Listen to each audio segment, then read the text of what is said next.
marchaban. Todos los meses se descubría una partícula nueva, el mesón Rho, la omega, la partícula B, la B1, la B2, la Phi. Se utilizaban más letras de las que existen en la mayoría de los alfabetos. Se produjo una explosión demográfica de partículas. En aquella época se veía a los estudiantes de física correr por los pasillos diciendo que habían descubierto otra partícula que se adaptaba a la teoría. Era apasionante. Y entre la vorágine de nuevas partículas, los científicos descubrieron los componentes básicos de la materia. Elaboraron un asombroso y extraño pronóstico: que las fuerzas de la naturaleza se podrán llegar a explicar mediante las partículas.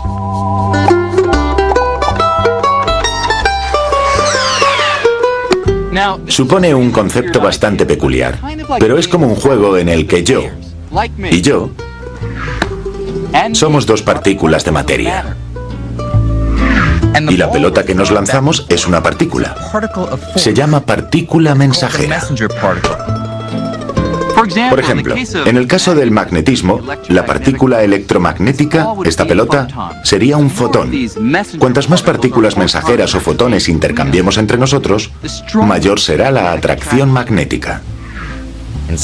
Y la ciencia predijo que la causa de la fuerza que sentimos es ese intercambio de partículas mensajeras. Los experimentos confirmaron estas predicciones con el descubrimiento de las partículas mensajeras del electromagnetismo, la fuerza fuerte y la fuerza débil. Al tratar con estas partículas de reciente descubrimiento, los científicos se acercaban al sueño de Einstein de unificar las fuerzas.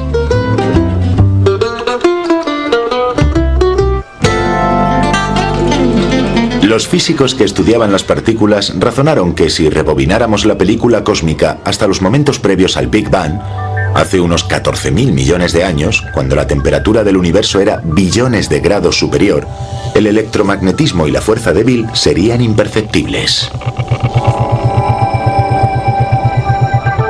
Igual que el hielo se derrite dentro de un vaso de agua bajo el sol, los experimentos demuestran que al acercarnos a las condiciones extremadamente calurosas del Big Bang, la fuerza débil y la electromagnética se funden para unir una sola fuerza llamada electrodébil.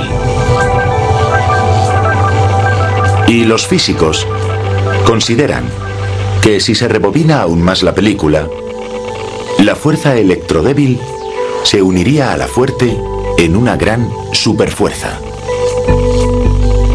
Aunque esto aún no ha sido demostrado, la mecánica cuántica ha podido explicar cómo operan tres de las fuerzas a nivel subatómico. Y de repente dimos con una teoría plausible para la física de las partículas más elementales, que nos permite describir todas las relaciones entre la débil, la fuerte y la electromagnética de un mismo modo. Tenía sentido y estaba documentado. Todo convergía hacia un concepto muy simple de las partículas y fuerzas conocidas. Un concepto que pasó a conocerse como modelo estándar. Creo que el nombre se lo puse yo. Professor Sheldon Glashow, Abdus Salam and Steven Weinberg.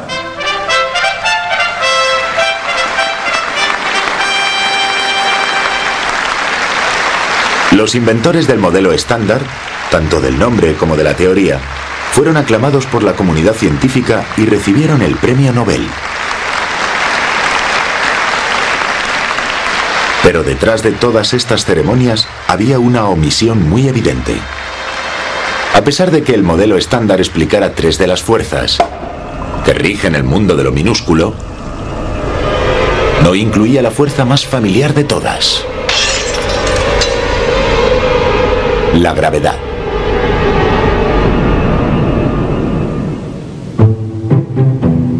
El modelo estándar eclipsó a la teoría de cuerdas, la cual quedó marginada dentro de la física. La mayoría de los compañeros de profesión perdieron el interés por completo en la teoría de cuerdas. Decían, muy bien, resulta muy elegante, pero no tiene nada que ver con la naturaleza. La profesión no se lo toma muy en serio. Pero los pioneros de la teoría de cuerdas están convencidos de que hay una parte de realidad y siguen investigando este concepto. Pero cuanto más se adentraban en su teoría, más problemas encontraban. La teoría de cuerdas causaba numerosos problemas en sus inicios. El primero era que hablaba de una partícula que sabemos que no es tangible. Es lo que llamamos taquions, partículas que viajan a mayor velocidad que la luz. Se descubrió que esta teoría requiere 10 dimensiones, y eso ya es preocupante, ya que resulta evidente que eso implica más de las que conocemos.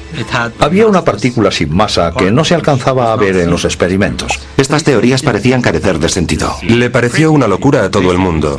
La teoría de cuerdas no lograba avanzar. Se llevaban las manos a la cabeza y decían, no puede ser cierto.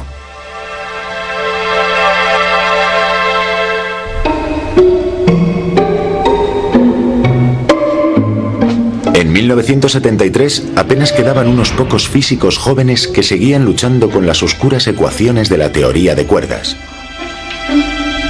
Uno de ellos era John Sparks, quien trataba de resolver algunos de sus numerosos problemas, como el de la misteriosa partícula sin masa descrita por la teoría, pero jamás vista en la naturaleza. Además de otras anomalías o incongruencias matemáticas. Dedicamos mucho tiempo a darle vueltas a la teoría. Hicimos lo posible por reducirlo a 4 dimensiones o por eliminar esas partículas sin masa y los taquions. Pero siempre quedaba mal y resultaba poco convincente. Sparks pasó 4 años tratando de domar las rebeldes ecuaciones de la teoría de cuerdas. Las modificó y ajustó en busca de todo tipo de combinaciones. Pero nada funcionaba. Cuando estaba a punto de abandonar la teoría de cuerdas, se le encendió una bombilla. Quizás aquellas ecuaciones describieron la gravedad, pero eso significaba que debían reconsiderar el tamaño de aquellos hilos de energía. Hasta ese momento no habíamos pensado en la gravedad, pero en cuanto se nos ocurrió que podíamos estar tratando con una teoría de la gravedad, tuvimos que cambiar nuestro concepto del tamaño de las cuerdas. Al suponer que las cuerdas eran billones de veces más pequeñas que un átomo, uno de los defectos de la teoría pasó a convertirse en una virtud. Aquella partícula misteriosa que John Sparks trataba de quitarse de encima parecía ser el gravitón, la codiciada partícula que supuestamente transmitía la gravedad en el nivel cuántico.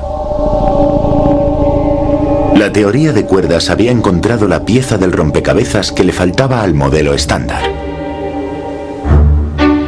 Sparks envió su innovadora teoría acerca del funcionamiento de la gravedad en los niveles subatómicos para que se publicara. Nos parecía evidente que era correcta, pero no hubo ningún tipo de reacción por parte de la comunidad. Una vez más, las palabras de la teoría de cuerdas llegaron a oídos sordos. Pero Sparks no se iba a rendir. Había divisado el santo grial. Si las cuerdas describían la gravedad en el terreno cuántico, tenían que ser la llave para la unificación de teorías. Le acompañaba en aquella misión uno de los pocos científicos dispuestos a arriesgar su carrera por las cuerdas, Michael Green. En cierto modo creo que estábamos convencidos de que la teoría de cuerdas era correcta. Y no nos importaba demasiado que la gente lo viera en aquel momento, acabarían por verlo. Pero como respuesta a la seguridad de Green, él y Sparks deberían enfrentarse al hecho de que a principios de los 80 la teoría de cuerdas tenía lagunas muy importantes en cuanto a las matemáticas, llamadas anomalías. Y una anomalía es justo lo que parece, algo extraño o que se encuentra fuera de lugar que no debería estar ahí. Este tipo de anomalía es simplemente peculiar. Pero las anomalías matemáticas pueden suponer una maldición para una teoría de la física. Son un poco complicadas, de modo que aquí tiene un simple ejemplo. Digamos que disponemos de una teoría en la que dos ecuaciones describen una propiedad física de nuestro universo. Si resuelvo esta ecuación de aquí y me da que x es igual a 1 y esta otra me dice que x es igual a 2, sé que me enfrento a una anomalía porque x solo debería tener un valor. A no ser que logre revisar ambas ecuaciones para que me den la misma solución, mi teoría sería inútil.